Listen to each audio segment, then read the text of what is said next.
Film diawali dengan memperlihatkan sekelompok pasukan polisi yang sedang melakukan operasi penyergapan.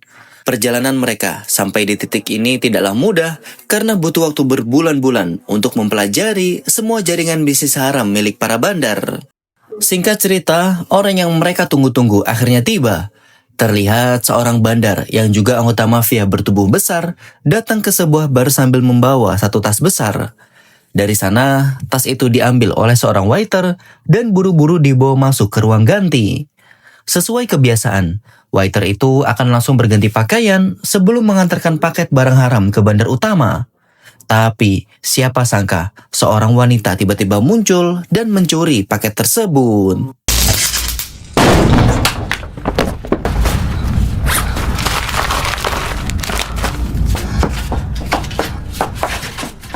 Di luar bar, polisi yang menunggu si waiter tadi akhirnya habis kesabaran karena target tak kunjung keluar.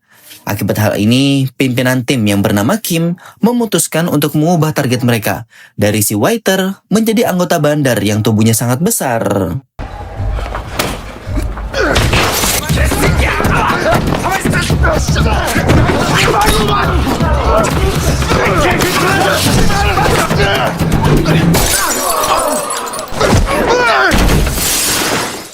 Operasi malam itu benar-benar kacau. Polisi terpaksa menangkap si bandar yang bertubuh besar, namun tanpa disertai barang bukti sedikit pun. Jika dalam 1x24 jam mereka tak kunjung menemukannya, maka dengan terpaksa bandar besar ini harus dibebaskan. Di saat yang sama, si pencuri paket tadi sebenarnya merupakan seorang dancer yang juga bekerja di bar tersebut. Kini, ia bersama satu temannya sedang bersorak gembira karena berhasil mencuri paket barang haram dalam jumlah besar.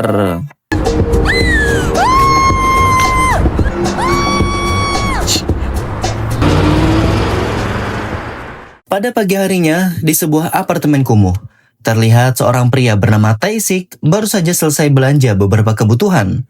Tak lama kemudian, ia dihampiri oleh anak tetangga bernama Somi yang penasaran barang apa saja yang sudah Tae-sik beli. Begitu ngeh, jika salah satu makanan yang Tae-sik beli adalah daging, Somi pun antusias untuk memberitahu tanpa ditanya bahwa ia juga menyukai makanan yang sama.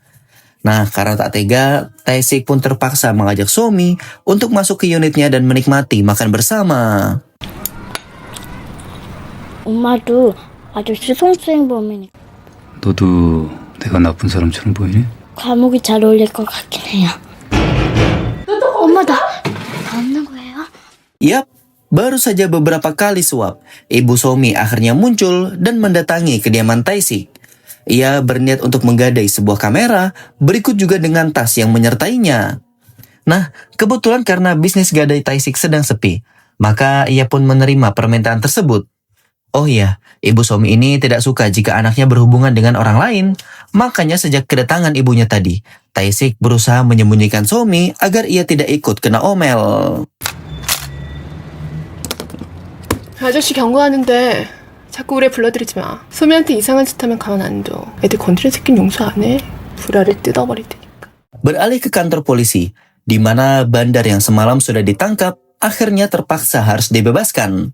Detektif Kim benar-benar dibuat malu akan hal ini dan berjanji pada dirinya sendiri bahwa sebelum ia mati, semua mafia di kota itu harus dihabisi. Di saat yang sama, akibat insiden semalam, pimpinan mafia bernama Mingyu kini marah besar ke seorang tangan kanannya bernama Mansik. Berkali-kali ia memberikan tamparan keras kepadanya serta memberinya sebuah ultimatum. Jika dalam waktu 3 hari kerja barang yang dicuri tidak kembali, maka Mansik harus menggantinya dengan nyawanya sendiri. 그 사이에 샘플로 들어온 헤로인 못 찾으면 동생 넘어가 싸잡아가 인체 심리전을 보내뿐다. 그게 무슨 말인지 잘 알지? Pada malam harinya, terlihat Ibu Somi kini didatangi oleh rekannya kemarin dan sudah dihajar habis-habisan. Ternyata ia belum memberikan sebagian besar barang haram hasil curian dan malah menggunakannya untuk kebutuhan pribadi.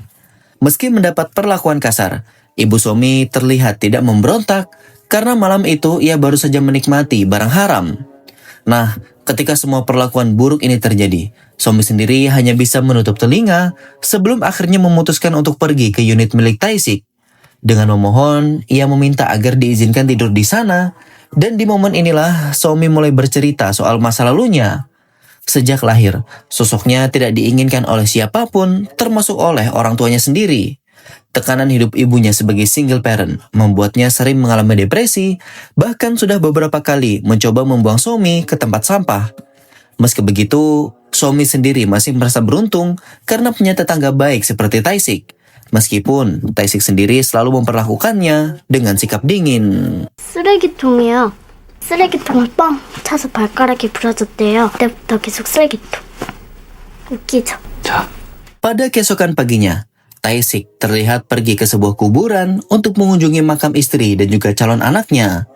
Terlihat beberapa detail menarik seperti bunga yang selalu segar dan juga ada sepasang sepatu yang sangat terawat. Semua ini menandakan bahwa Tae-sik selalu rajin mengunjungi makam tersebut sebagai aktivitas yang bisa ia lakukan untuk melepaskan rindu kepada keluarganya. Singkat cerita, sepulangnya dari makam, Tae-sik sempat bertemu dengan Somi yang baru saja mencuri ponsel milik ibu-ibu. Nah, melihat Tae-sik ada di sana, Somi sempat menunjuk ke arahnya, berharap kalau Tae-sik akan menghampirinya dan membantunya untuk keluar dari masalah ini.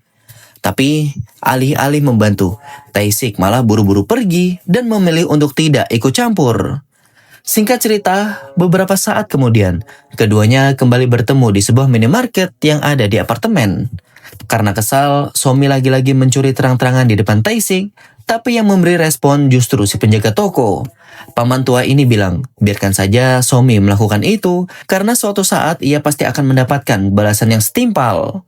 Nah, perkataan pemilik toko itu ternyata sampai ke telinga Somi yang membuat langkahnya langsung terhenti. Ia kemudian meminta maaf setelah sering membuat Tae-sik merasa malu dan siap apabila Tae-sik ingin membencinya. Tapi sebelum itu terjadi, Somi mengungkap bahwa ia tak akan bisa membenci Tae-sik karena selama ini Tae-sik adalah satu-satunya orang yang mau bersikap baik kepadanya. 아저씨, 괜찮아요. 술 마시면 맨날 같이 죽자는 소리만 하고. 아저씨가 더 나빠요. 그래도 안 미워요. 아저씨까지 미워하면 저 좋아하는 사람 한 개도 없어. 생각하면 여기가 막 아파요. Begitu tiba di apartemen, Somi dikejutkan dengan kehadiran gangster bernama Yong yang kini sedang menyiksa ibunya menggunakan hair dryer. Akibat hal ini, Yong memutuskan untuk membawa Somi dan juga ibunya pergi dari sana. Di saat yang sama, kediaman Tae-sik sendiri ternyata telah berhasil disusupi oleh dua orang anggota mafia. Tae-sik awalnya diancam sedemikian rupa hingga pada akhirnya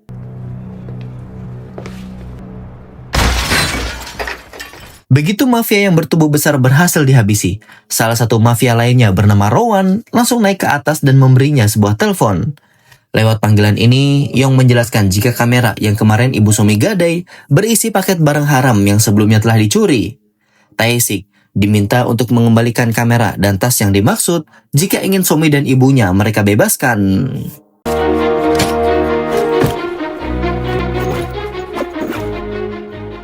Begitu paket narkoba yang dicuri sudah dikembalikan, para bandar langsung melanggar janji untuk mengembalikan Somi dan juga ibunya. Dari sana, Rowan langsung menghabisi rekan yang tersisa, lalu mengancam Tae-sik untuk tidak bergerak sedikit pun. I got it.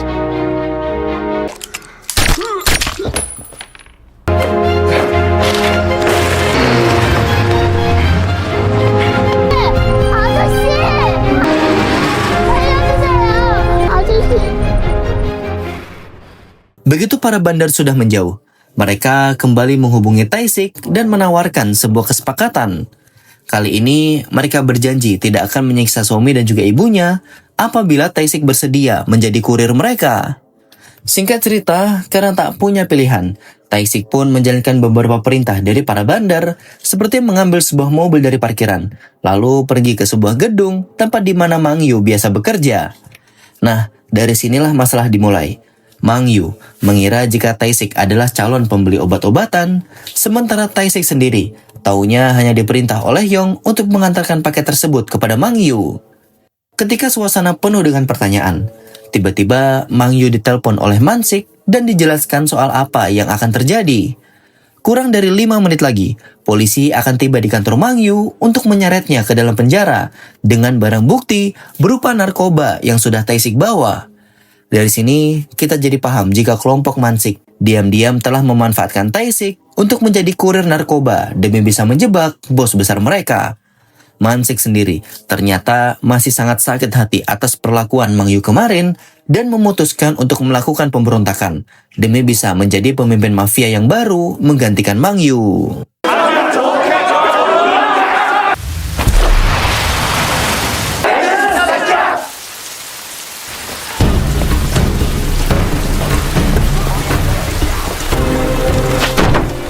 Di tengah situasi yang kacau ini, Tae-sik sempat bertanya kepada Mang Yu soal keberadaan Somi dan juga ibunya. Tapi, jawaban dari pertanyaan tersebut bukan datang dari mulut Mang Yu, melainkan datang dari sebuah tabrakan hebat yang membuat pintu bagasi mobil Tae-sik sampai terbuka. Yap, siapa yang menyangka jika mobil di parkiran yang tadi Tae-sik ambil, bagasinya sudah berisi jasad dari ibu Somi yang kini mulai membiru.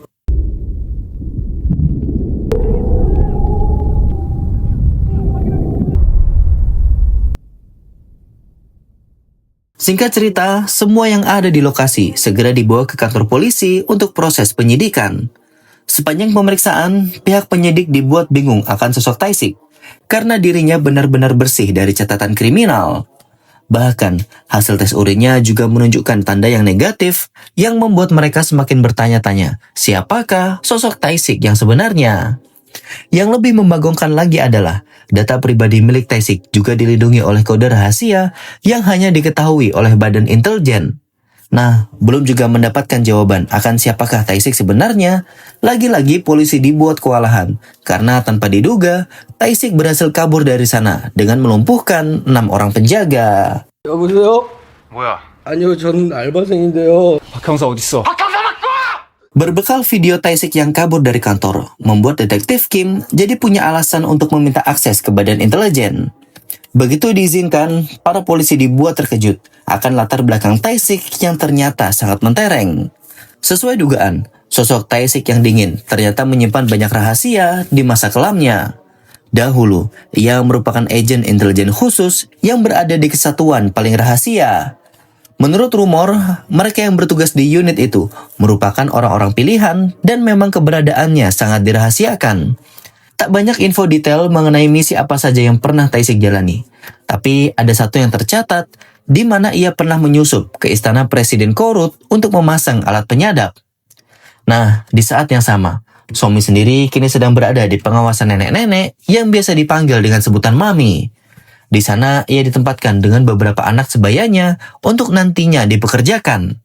Anyway, di momen ini, Somi masih belum tahu jika ibunya telah tiada. 엄마 보러 가야지. 올라와. 엄마는요? 안 올라면 못 만나. 열어주세요! 할머니 열어주세요!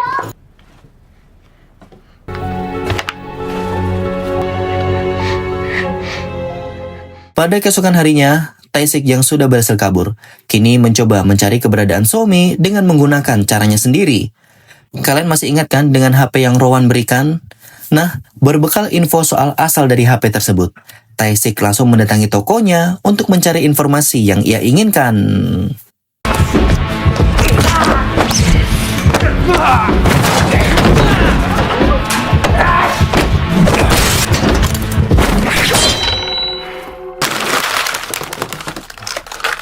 저 2개월에 20개씩 사가던 놈인데 통나무 장사예요. 간이나 콩팥, 심장 소개시켜 주는 거예요. Kita beralih ke Yong, yang kini berhasil menangkap rekan ibu Somi yang kemarin juga ikut mencuri barang haram. Tanpa pikir panjang, Yong pun langsung menghabisinya sebagai hukuman atas apa yang ia lakukan.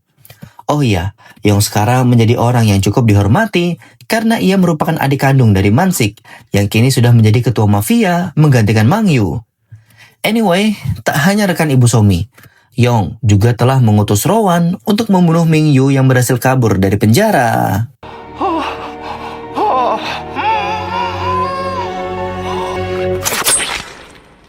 Pada malam harinya, Tae-sik sedang mengincar kerabat dari Yong yang menjalankan salah satu bisnis haram milik para mafia. Tak main-main, bisnis yang ia jalankan adalah jual organ manusia, dan Tae-sik sendiri mendapatkan info ini dari penjual HP yang sebelumnya ia datangi. Tanpa perlawanan yang berarti, Tae-sik berhasil mendatangi kerabat Yong yang bernama Kim Chi-gon. Ia berniat menggali informasi soal keberadaan Somi, tapi belum sempat bertanya lebih banyak. Rowan tiba-tiba muncul dan mengganggu proses interogasi.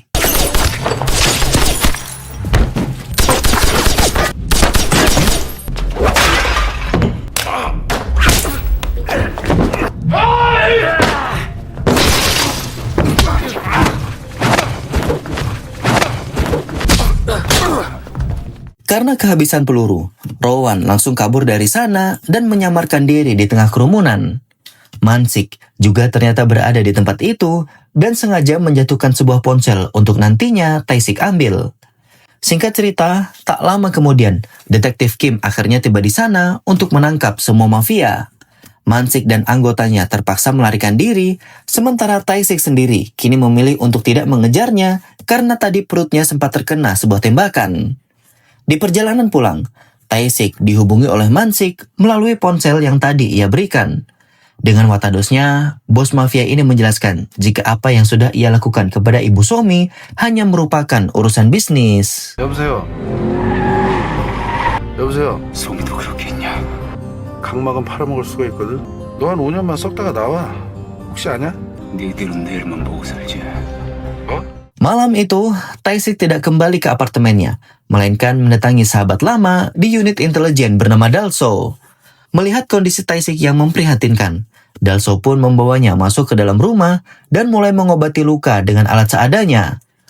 Tae-sik terlihat tak kuasa menahan sakit hingga membuatnya sampai tak sadarkan diri. Di momen inilah, ia kembali memimpikan soal masa lalunya, di mana hari itu istrinya yang sedang hamil tua kini sudah mulai memasuki fase trimester ketiga. Tae-sik yang sudah tidak sabar menunggu kelahiran putrinya sempat membelikan beberapa peralatan bayi, di antaranya adalah sepasang sepatu yang sempat kita lihat di awal film. Tapi tak lama kemudian ia menerima kode panggilan dari markas pusat untuk menjalankan misi bertugas. Nah, karena hal ini, ia pun mempersilahkan istrinya untuk duluan masuk ke dalam mobil. Sementara ia sendiri ingin mencoba berbicara dengan atasan untuk mengambil cuti sebentar. Tapi belum sempat Tae-sik menelpon atasannya, tiba-tiba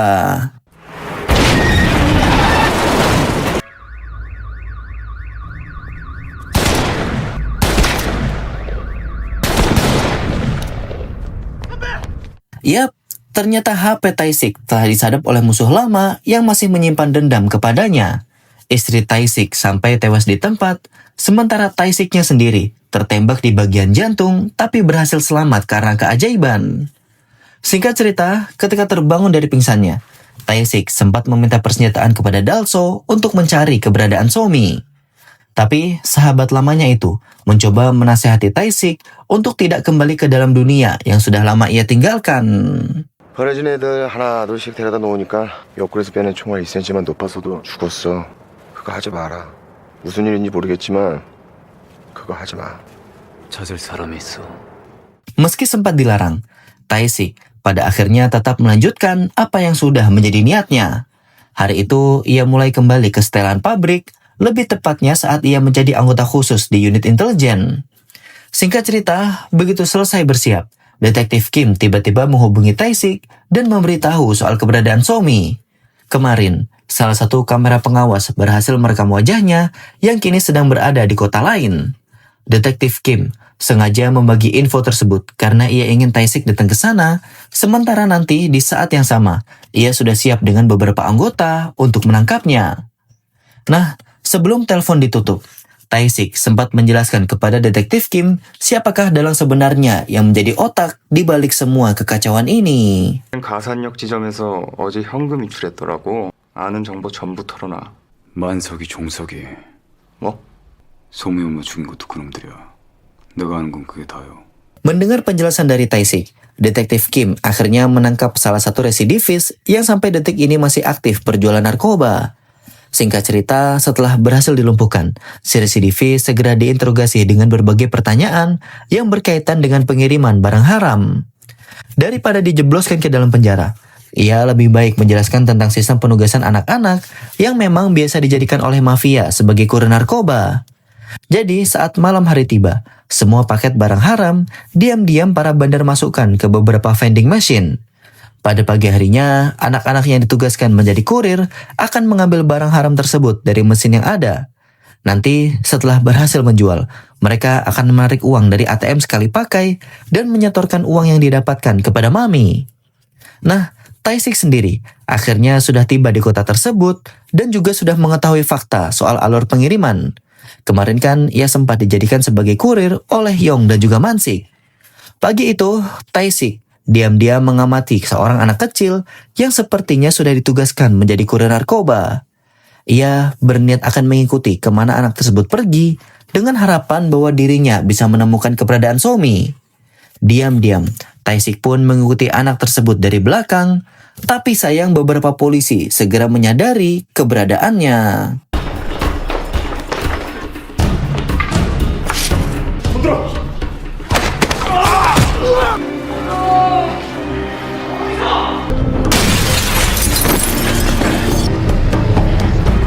Beralih ke Somi yang masih berada di bawah pengawasan Mami dan kini sedang berkumpul bersama anak-anak lainnya. Tak lama kemudian, seorang anak yang usianya lebih remaja tiba-tiba dibolehkan untuk pulang karena ibunya sudah dibebaskan. Somi sempat memberikan selamat kepada anak tersebut, tapi ternyata apa yang kita lihat saat ini tidak seperti apa yang kita bayangkan. Para bandar atau mafia membawa anak remaja tadi ke meja operasi untuk diambil organnya dan langsung diperjualbelikan. Kita kembali ke Somi sebentar, yang kini mendatangi Rowan dan mengobati luka yang ada di dahinya.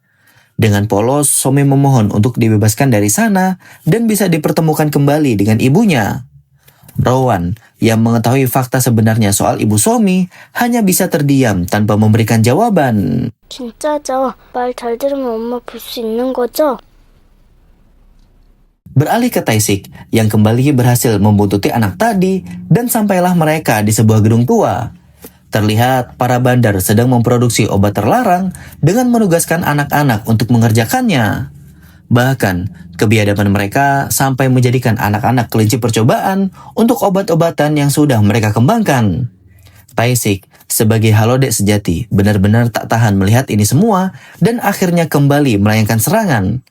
Kebetulan, Yong dari tadi juga berada di sana dan sedang bertugas sebagai pengawas.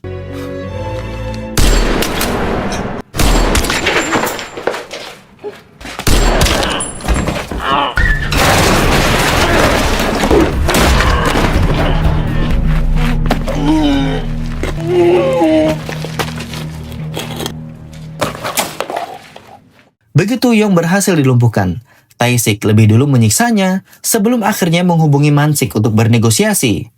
Mereka sepakat untuk melakukan pertemuan di mana Mansik harus mengembalikan Somi, sementara Tae-sik juga harus diwajibkan mengembalikan Yong. Tapi, begitu telepon ditutup, Tae-sik langsung teringat akan pengkhianatan Yong yang tetap menculik Somi dan juga ibunya.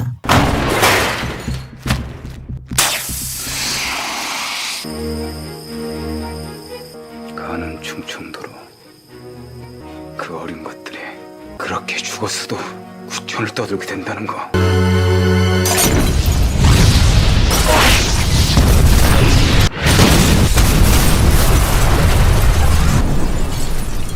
Berpindah ke para polisi, di mana detektif Kim akhirnya menggerebek kediaman Mami dan membebaskan semua anak yang ada di sana. Tapi Somi sendiri tak berada di tempat tersebut karena tepat sebelum detektif Kim tiba, Rowan sudah membawanya pergi ke tempat lain atas perintah dari Mansik. Ternyata bos mafia itu merasa kesal karena Tae-sik telah menyiksa adiknya, makanya kali ini ia berniat untuk mencongkel mata Somi sebelum mengembalikannya kepada Tae-sik. 거짓말이죠? 우리 엄마 안 죽었죠? 아저씨, 우리 엄마 살아있죠?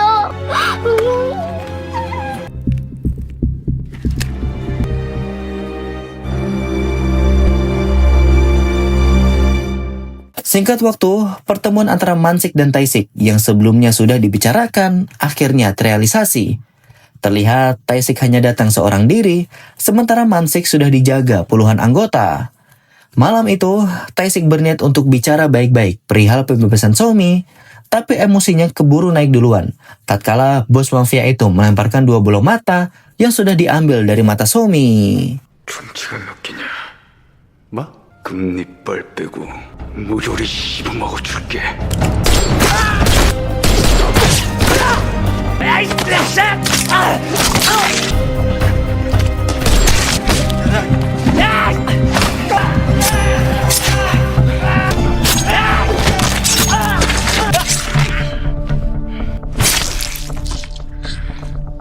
Mansik benar-benar tidak menyangka jika Tae-sik berani menyerangnya. Di awal, ia pikir kalau Tae-sik tidak akan berani macam-macam setelah melihat ada banyak pasukan di sekitarnya.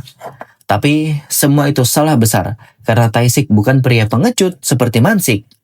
Singkat cerita, di tengah pertarungan, Mansik disuruh kabur oleh Rowan, sementara ia sendiri akan menahan Tae-sik bersama dengan anggota yang tersisa.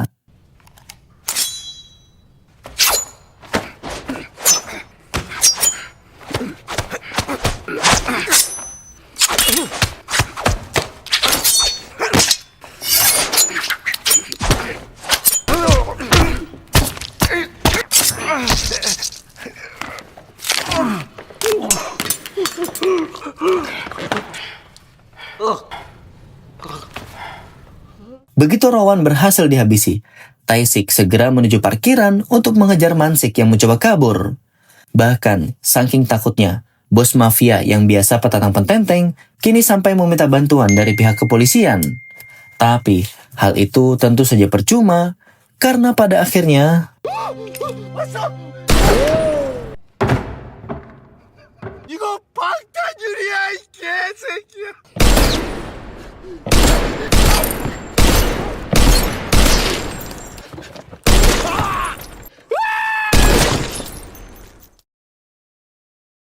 Ketika musuh sudah berhasil ia kalahkan, Tae-sik sempat berniat untuk bunuh diri karena menyesal akan hidupnya.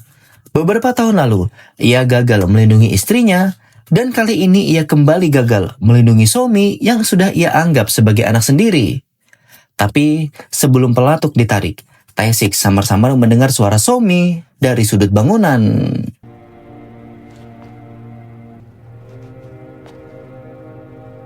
아저씨 나 구하러 온 거예요? 그쵸? 나 구하러 온 거 맞죠? 오지 마. 피 묻어. Yap, ternyata Somi masih baik-baik saja. Kebaikannya yang sempat mengobati Rowan membuat anggota mafia itu tak sampai hati untuk membiarkannya kehilangan mata. Jadi, diam-diam ia menyelamatkan Somi, dan bola mata yang tadi Mansik lempar sejatinya adalah milik anggota mafia yang bertugas untuk mengambil mata Somi. Singkat cerita, para polisi akhirnya tiba di markas para mafia setelah Tae-sik menghabisi mereka semua. Sekalipun ia berhasil memberantas mafia dan menyelamatkan banyak anak-anak, Tae-sik tetap harus ditahan oleh polisi. Tindakannya yang menghabisi para mafia tetap saja salah di mata hukum, makanya kali ini polisi tidak akan tinggal diam. Singkat cerita, karena jauhnya perjalanan, mereka baru sampai di kota asal saat matahari sudah mulai terbit. Sebelum ditahan, Tae-sik juga sempat meminta izin ke toko buku karena ia ingin membelikan Somi perlengkapan sekolah. Menurutnya, gadis itu harus mendapatkan pendidikan yang layak, sekalipun setelah ini Somi akan dibesarkan di panti asuhan. Sebelum berpisah, Tae-sik juga sempat meminta maaf atas sikap dinginnya selama ini dan berjanji jika ia bebas nanti, Somi boleh tinggal bersamanya sampai kapanpun. Tamat, film pun akhirnya selesai. Terima kasih buat kalian sudah menonton video Mimin sampai akhir. Mimin mau minta maaf jika ada salah kata dan salah ucap. Sampai jumpa di video berikutnya dan salam berbarian.